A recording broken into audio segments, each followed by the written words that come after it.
peoples. What I think I will do, I will look through my load of poetry stuff here and see if I think there is anything I haven't read you when I can find my books.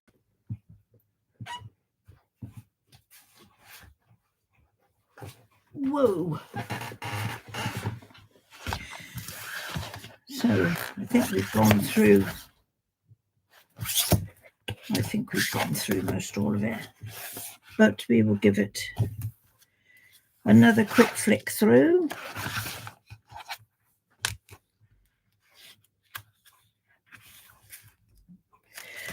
We will see. Maybe I've not written, maybe I've not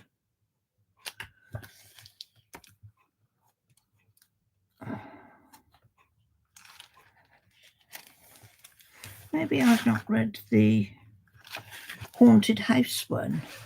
Maybe I should do that one. We will keep that just in mind a moment. And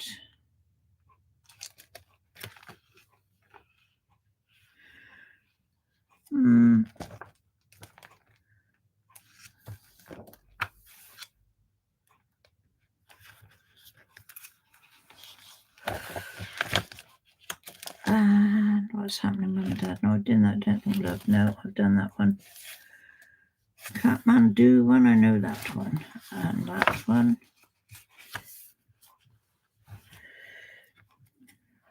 I know I've read that one. That was quite a doom-laden one.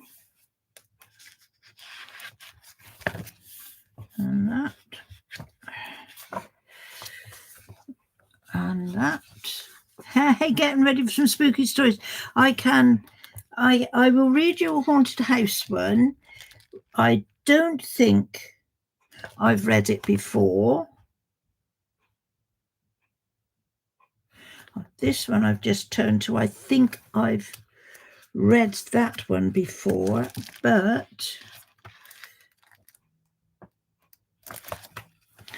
okay, let's just do this one.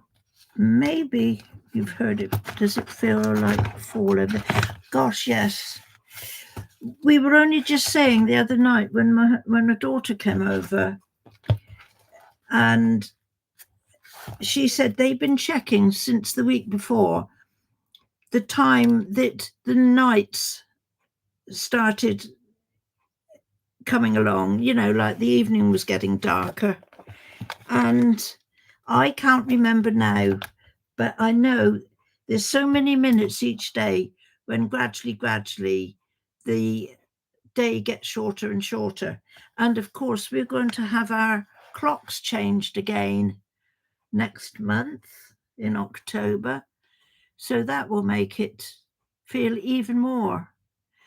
And of course, when I used to live down in the country, you could tell when fall was about because all of the trees all of a sudden going bare and all the leaves on the ground. And when I used to walk home from school and kick all the leaves along the side of the road, it wasn't a road really, it was only like a lane. You wouldn't call it much of a road nowadays. Anyway, we will read this haunted house one, okay? And actually, I'm looking at it. I think I've read this one before. But now I've said we'll do it, let's do it.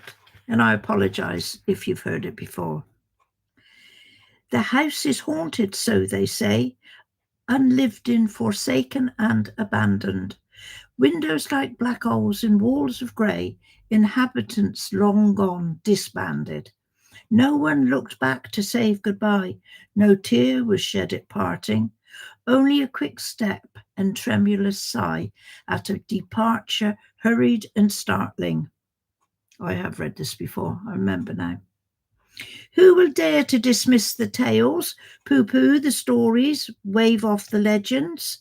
Things carried on through the hills and dales, mysterious people coming to bad ends.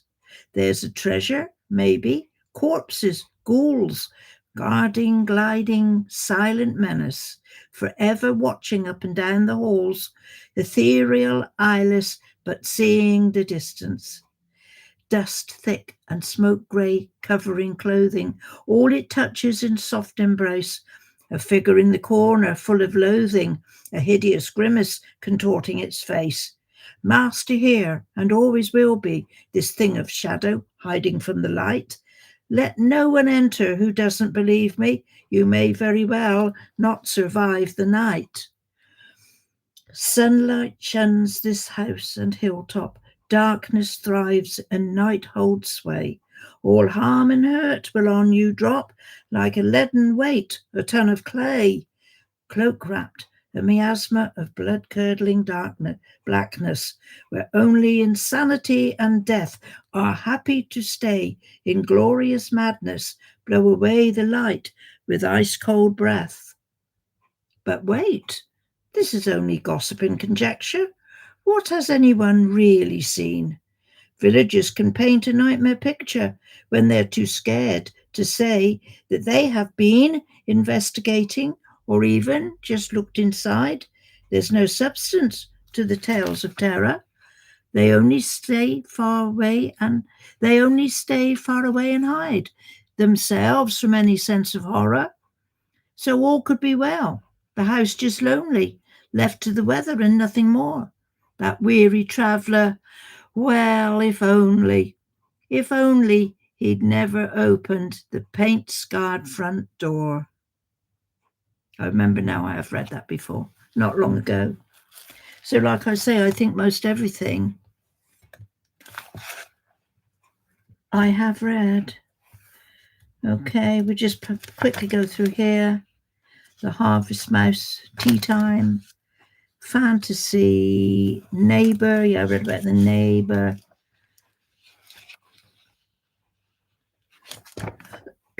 Oh, nothing in there. Dreaming, Dreamy Dozy, Bullies. I read about Bullies. I read about The Teacher. Pumpkin Seeds are great.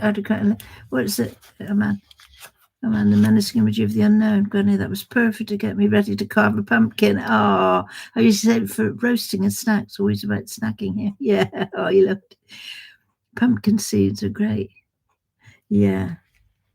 My daughter's chappie, I don't know if he's done it this year, but I know he has grown loads of pumpkins before.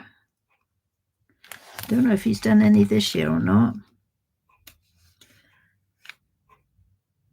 I will read you this one. I mean, it's sort of a bit on the same lines, being a bit dull, for it's just about when my grandma died. So it's sort of along the same lines, isn't it? A bit dull and... My grandma lies in a shady spot in the churchyard just up the hill. She has a moss-covered headstone, some flowers in a pot. I go there to see her and stand very still. At the edge of a peaceful place, with a look of endearing love, stands a white marble angel with a beautiful face, gazing at me from a plinth above. It's always cool and quiet here. No intrusion from the outside world. I could stay for hours and have no fear of any harsh or troublesome word. I bring her fresh flowers and put them there, clear the moss away from the stone. In a quiet voice tell her I'll always care, let her know that she's not alone. With a last look around at this peaceful place, I feel it's time to go. So with a sigh I wipe a tear from my eye and step into the sunshine's glow. You know, that is a remembrance of me when I was much younger. I remember know where my grandma is, in the little village churchyard. And I could always remember where she was, because I used to have to walk past this beautiful marble statue of an angel on somebody else's graveside. I always remember that angel. It would be nice to go back there sometimes to see how it's fared, if it's still there. But Yeah. I mean, that might be a bit sort of sad in that, but I do think as well it's quite nice to have a memory.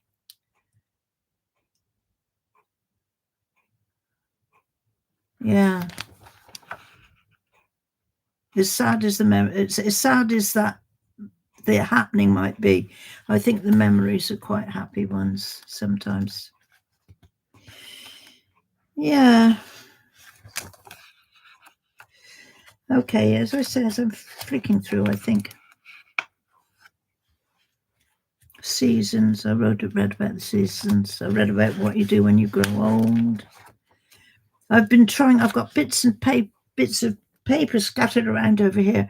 I'm trying to write various things, but sometimes, like I said the other night, 4 o'clock in the morning, I got up. I was up writing about going to the zoo. I'd been led in bed there awake, and all of a sudden, all these words came into my head. So I'm thinking I've got to write it down. It's a poem. It's a poem. I've got to write it down. Yeah. So I did. So that's about Christmas. I remember writing that.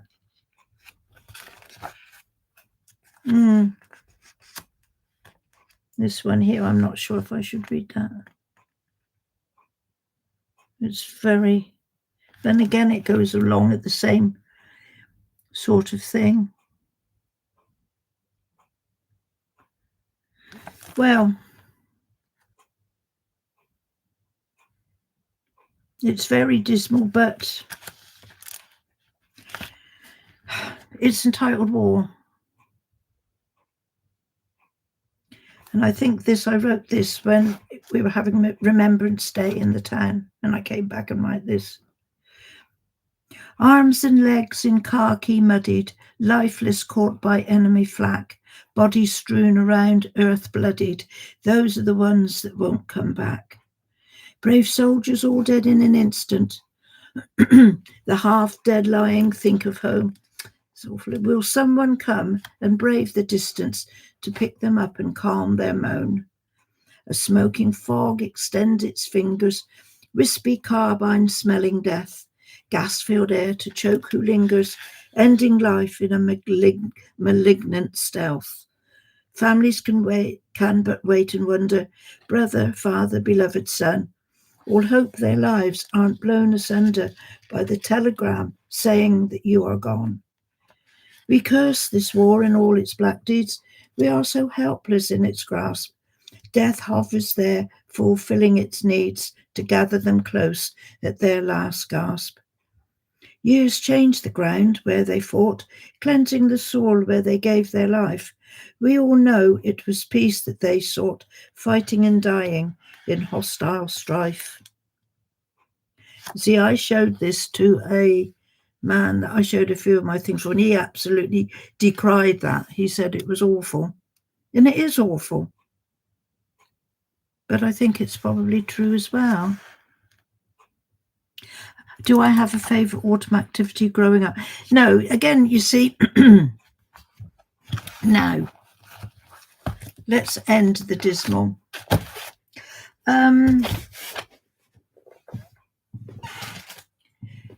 Right, so I'm going back to the 1950s again. 50, 60, 70 years, 60 years, 70 years ago. Right. We didn't have things like Halloween. We didn't have trick or treat. We didn't have anything at all.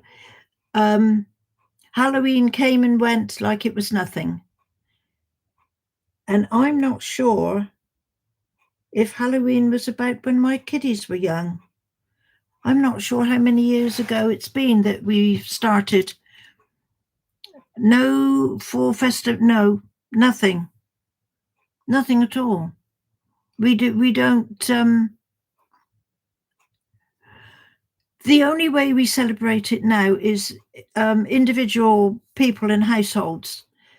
They are now coming more and more to sort of decorate their houses and perhaps decorate their gardens with witchy things and ghosty things and pumpkins and that. But the actual town itself, unless you've got a shop in the town that's got a Halloween style dress up in the window, you wouldn't see anything much. And as I say, I can't remember when Halloween trick and treat started here. I cannot remember my children doing it, but they may remember better than me.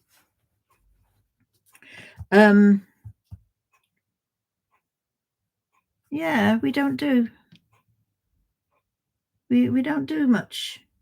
I think it's caught on with children more now than it ever did before.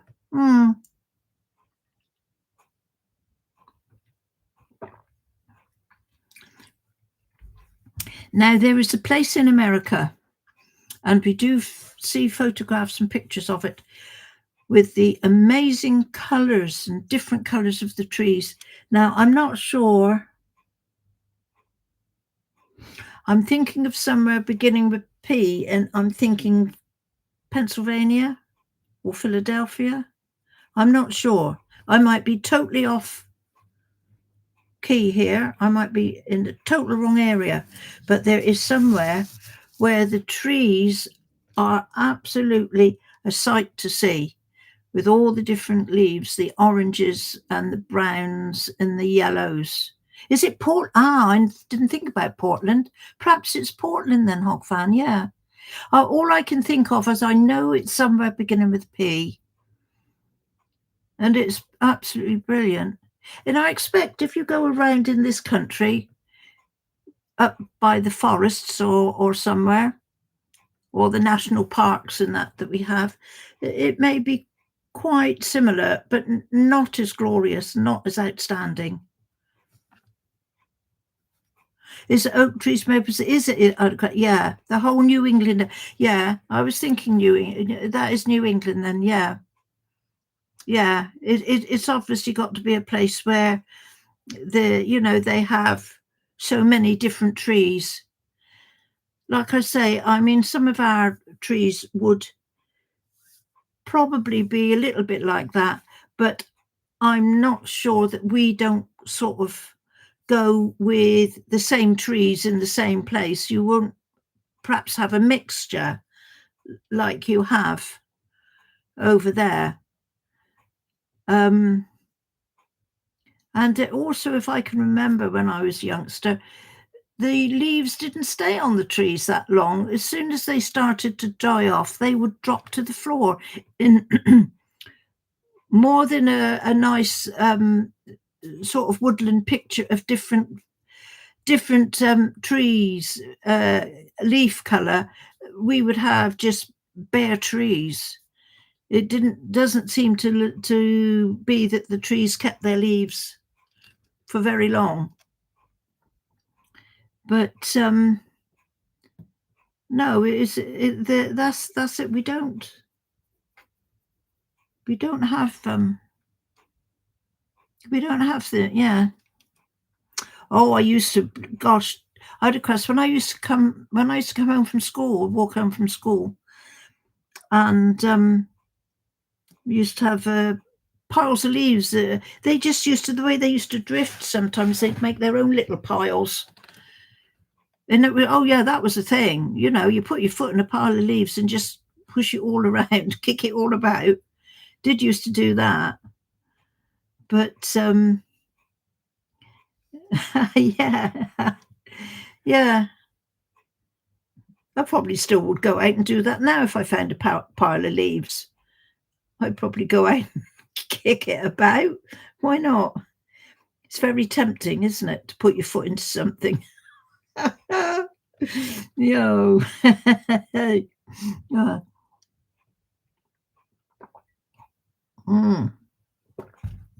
Well.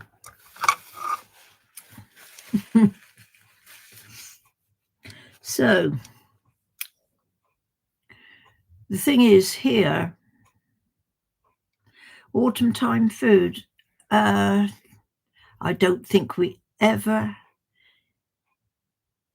I mean, it's pumpkins, there's pumpkin pie and stuff. I mean, that was unheard of. Again, when I was a youngster, you didn't have pumpkins. Apple cider.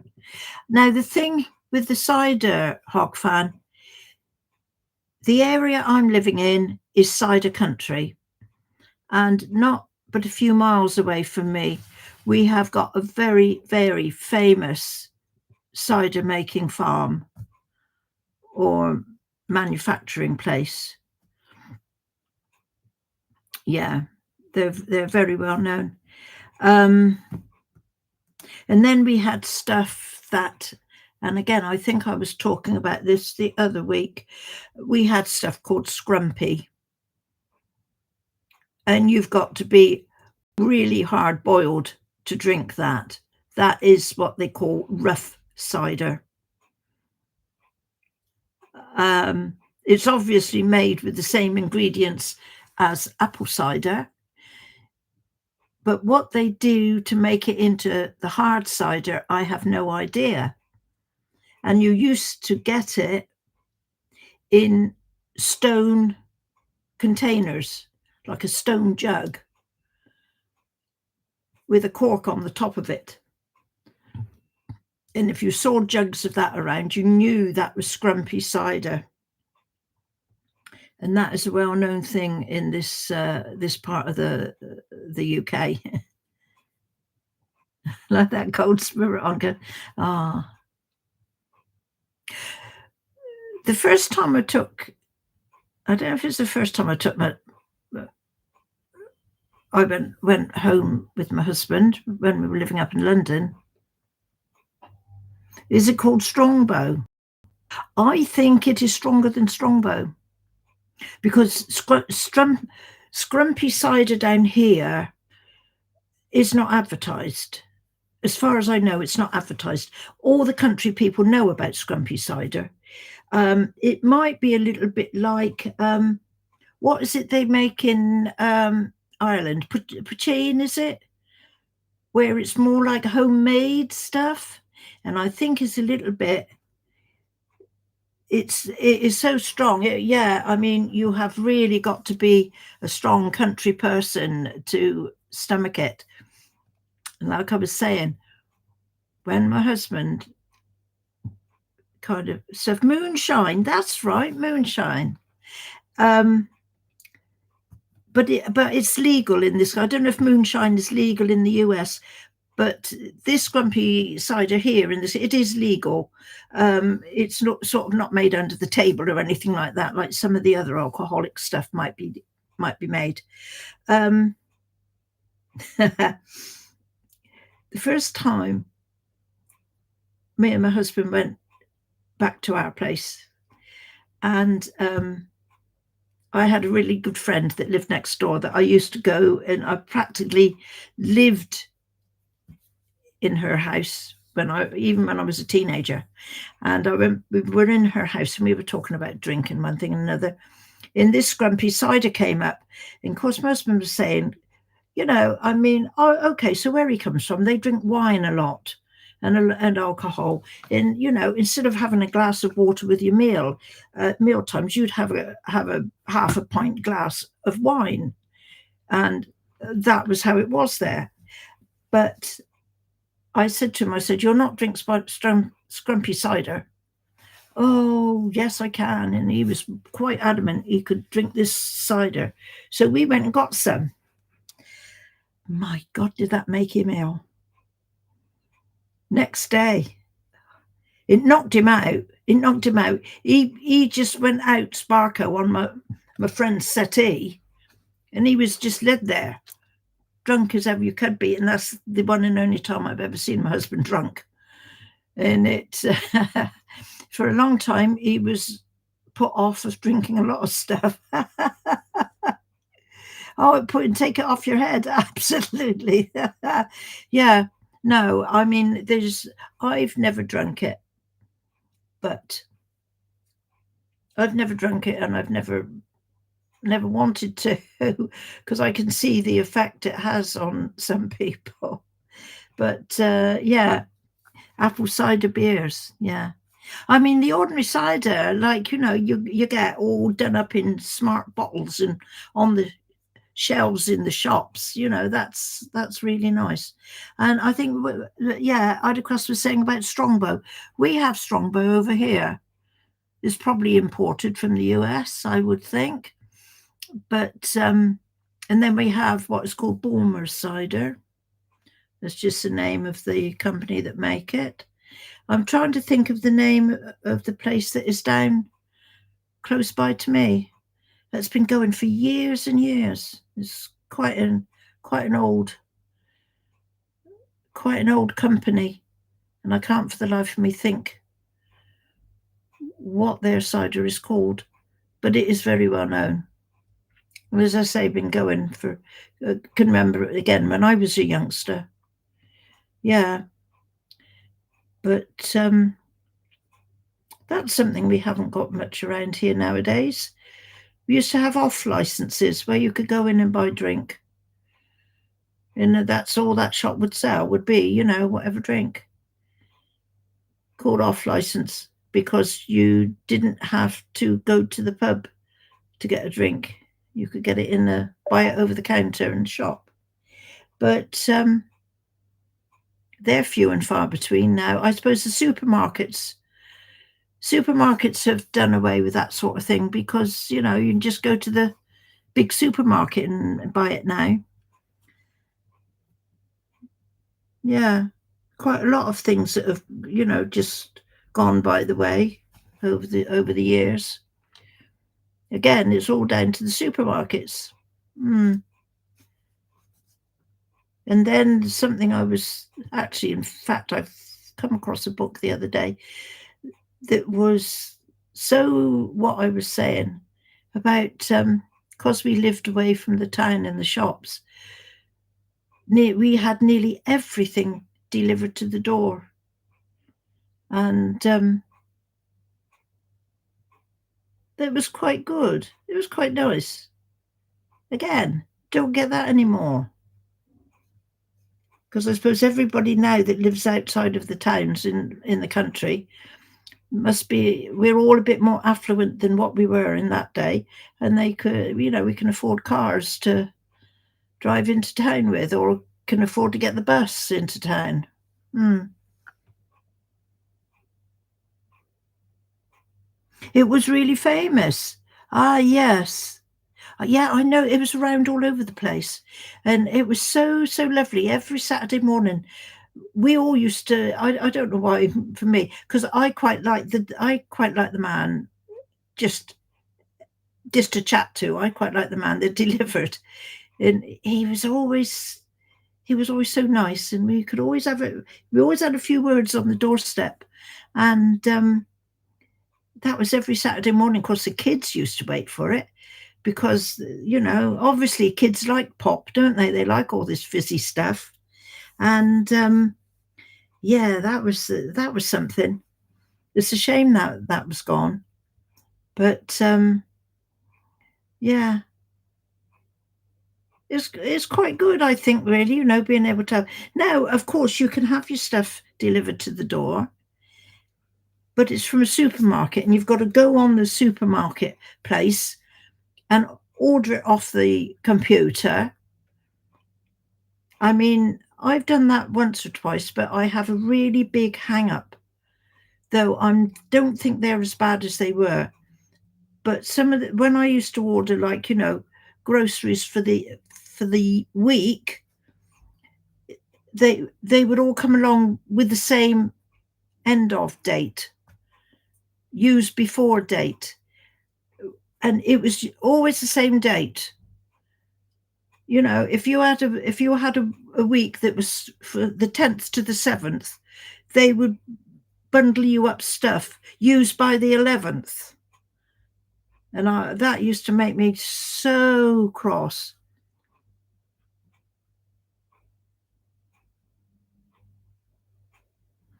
Yeah, they just.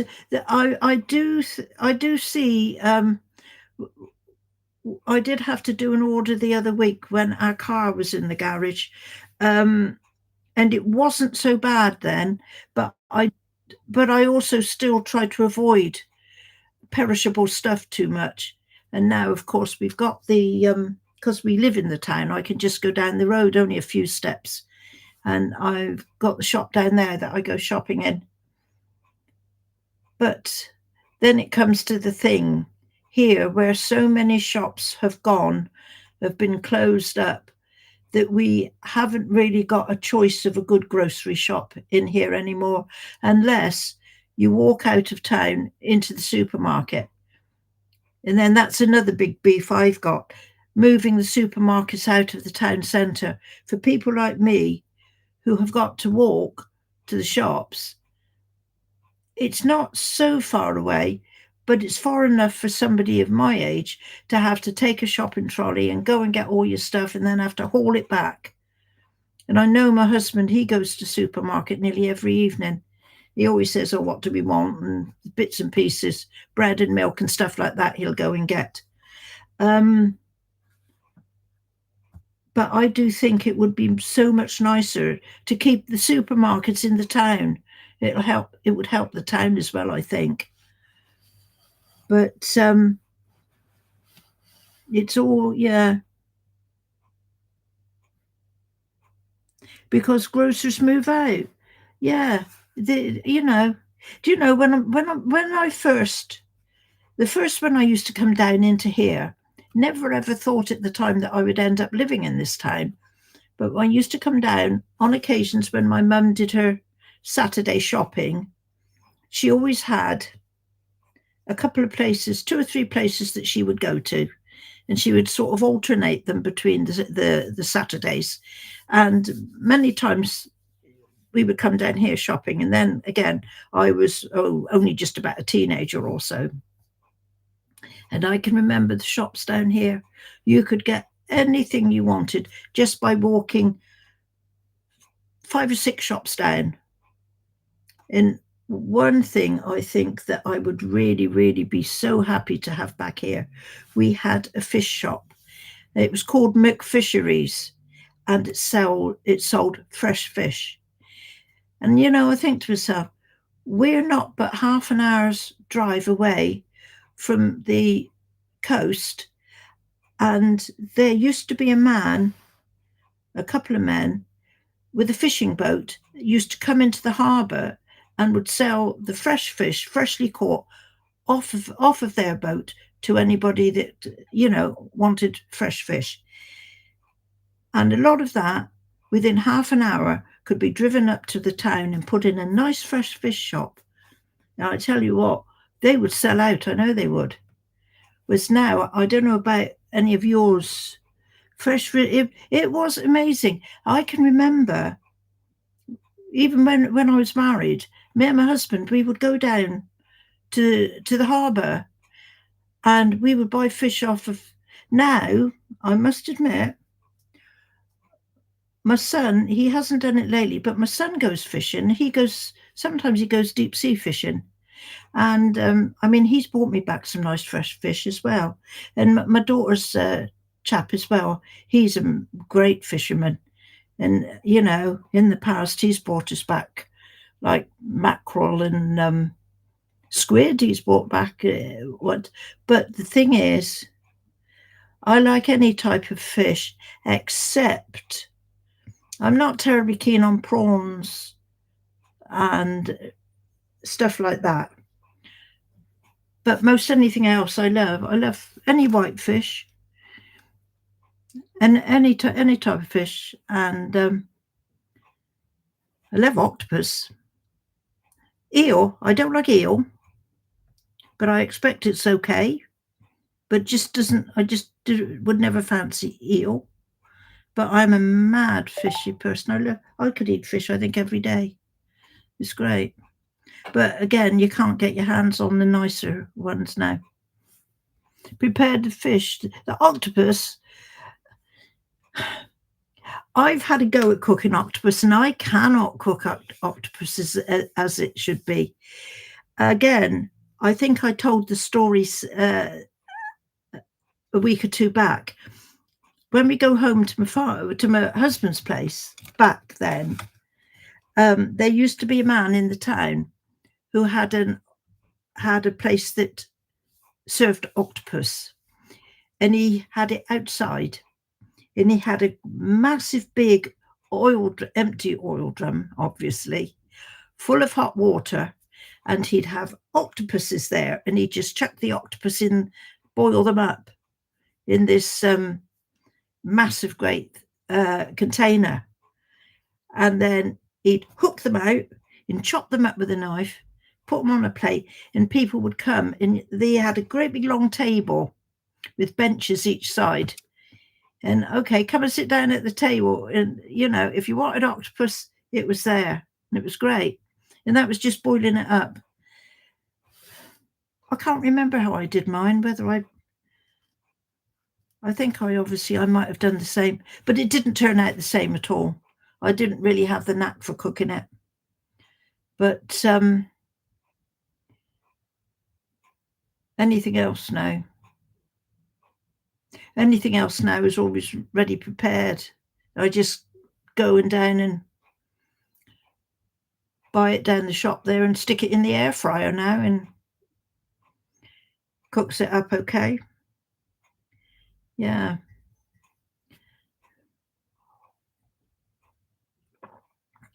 Tea's got cold.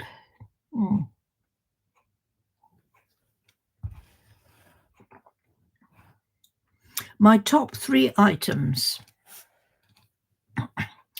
Anything with chicken in it, curry and rice, fruit by the basketful.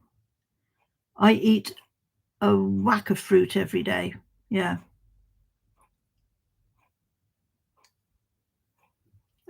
Mud cake on my work boots. Is it bad weather? Ah, we've been quite lucky, I think, really. Do you know, we had some days here where it rained every day for about a week or 10 days. And of course, we were crossing our fingers and holding our breath, because if you see the state of the wall behind me, that's where we're getting water coming in.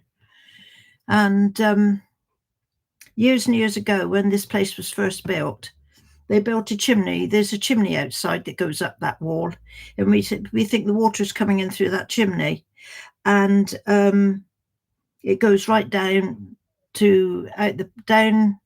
If you go downstairs, there is a kitchen. The kitchen bit. There's another kitchen bit. We got a tiny kitchen down there as well, and the chimney then was because they had oil-fired central heating. And when we came here first, there was a massive big tank out the back on this side of our yard, and that still had a load of oil in it. And I can remember I think my husband got a farmer who said he could use the oil for his tractors or something, and he came and emptied it all out. And I cannot remember whoever came in and got rid of the tank, but the tank got rid of. And of course, when we came, there was the heating had all been taken out from some time before. But that chimney outside, it's a brick built chimney, it stayed there. And I keep telling my husband, knock it down, take it away, because we think the water's coming through there, and then it's coming through onto the wall there as well. But he has been up on the roof a couple of times with his mate, and they've sealed some of it up, and touch wood, so far, all the rain we've been having the other week, it seems to have stayed dry. But we had to strip the wall down, as you can see, and of course my husband said he won't paint it back up again, because we need to do something there. When that'll get done, I've no idea. So all I can be grateful for at the moment is that the water's not coming back in, because it was coming in like a waterfall, all down the wall and all down through the window. But there you go. This is what you get when these because this is quite an old building. It's been up a while. But It'll eventually get done. We need the whole roof doing as well. Once we get that done, we've got a constant drip behind me here. I look at it sometimes and I think years ago I would never have lived like this. But it's amazing what you get used to. When you get older, you think, oh, what's the matter? As long as I got a plate of food in front of me and somewhere to go to bed in, I don't care about anything else. Oh yeah. How old is the chimney? I think this was built in the 1950s. So we're 50, 60, it's 60 or 70, which is possibly not that old. But then we've got storage building out the back that you can't see, but it's a ways by the back. And that, they say, is a listed building, so we can't touch it. We had to have the tiles done on that because it's a listed building. So that means it's, what, way over 100 years old or more? We had to have the roof done on that. And that was a job because they had to find the exact same tiles and the exact same consistency of tiles that the old tiles that came off the roof were, so that it would not change it at all. Yeah. I can't appreciate any more than a roof over in a warm bed to say absolutely ammonia. Yeah. Yeah, you see, and this takes me back to one of my poems and that I was reading, was it last week? When you see people out on the street sat there with nothing and you think you have got to be so grateful for what you've got, however small or not quite convenient it is. And this is what I think now. I think, well, we've got this. It's a nice building. It's small. But I know my husband has been talking about selling up recently. But the thing is, we've got the shop downstairs because we live over the business, and he's still running the shop. So if we sold it, he would lose the business and he might have to start up somewhere else. And at 81, well, he'll be 83 this year. You know, you possibly don't want to do that. You just are quite content to stay where you are, whatever the ups and downs of it are. Yeah. And like you say, you know,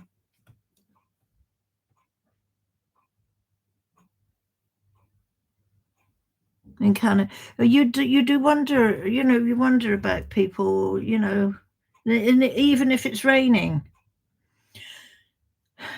And like I say, you shouldn't have a downer on people. You know, a lot of people see people sitting in the street begging, though they're not allowed to do that now here. And we don't get anybody sitting in the streets anymore because obviously either our council or our police in the area have dissuaded them from doing that. That people just, you know, they put a face on when they go by, and I think, just hang on a minute. You do not know what these people have been through. And even with the addicts, you don't know what has turned them to be like that. You know, you can't you can't judge people. You really can't. You do not know what's gone on behind the scenes in other people's lives, whatever they are, however they look. You know, again, there was a program on the television not long ago about a young lad that was on the streets, and they the television, I think because the television got onto it, they found him a flat to live in, and he couldn't live in it. He'd been on the street for so long, he couldn't get used to living in a flat, so he gave it up and he went back on the street again. You know, just his choice, isn't it? So there you go. It looks very much to me like I have to finish now. Looks like my husband's come back up. So that'll be it for the day. Hey, like I say, I won't be here tomorrow. I'll be here on Friday. And yeah, and you, Harmonia, thank you for coming along. And we'll see what we can do on Friday. And I hope, if there's any chance, you can pop in. It'll be lovely to see you. And we'll see what we can do to get through Dark Souls a bit better, eh? Yeah. Yeah, thank you very much. I gotta finish it off now. So here we go. You all take care. Have a good rest of the day or the evening or the night or whatever, wherever you are. Okay. Oh, Carl, it's too late now. I'm going. Have you been listening to us? It's adios, yes. Ola is hello when you see somebody. There you are, Grandad will tell you. Yeah. You see me too? It's Carl. Where is it? You can't see him. Oh, you just You can see. He's yeah. Say Ola, come sta. Ola, come sta to Grandad. See, he knows better than you. Hola, ¿cómo está? Ola, come sta. Yeah. You hear him. He's putting it all right in the background. Hey, you okay today, Carl? I gather you are. Hey, you can hear him. Okay. So, is it your foot still attached? I expect it's better now. Have you been resting it up? Yeah. So you just got to watch where you put your feet the next time you go out. Don't go trying to jump into holes. Hey. Okay. So I'm going now because I expect Grandad wants to know if he's got to be doing anything. So maybe I'll see you in a few days. Do you want to come to the gym with me tomorrow? That'd be a sight, yeah. Yeah, I need to see you soon. Yeah, I'll see you soon, Carl. And everybody else. Thank you, everybody. You'll skip on the gym, will you? Yeah, I wonder why. Oh, yikes. Okay, I'm going now. I'm going to turn it off. I'm going to press the button. I'll see you soon. Take care, okay? And to everybody else. There you go.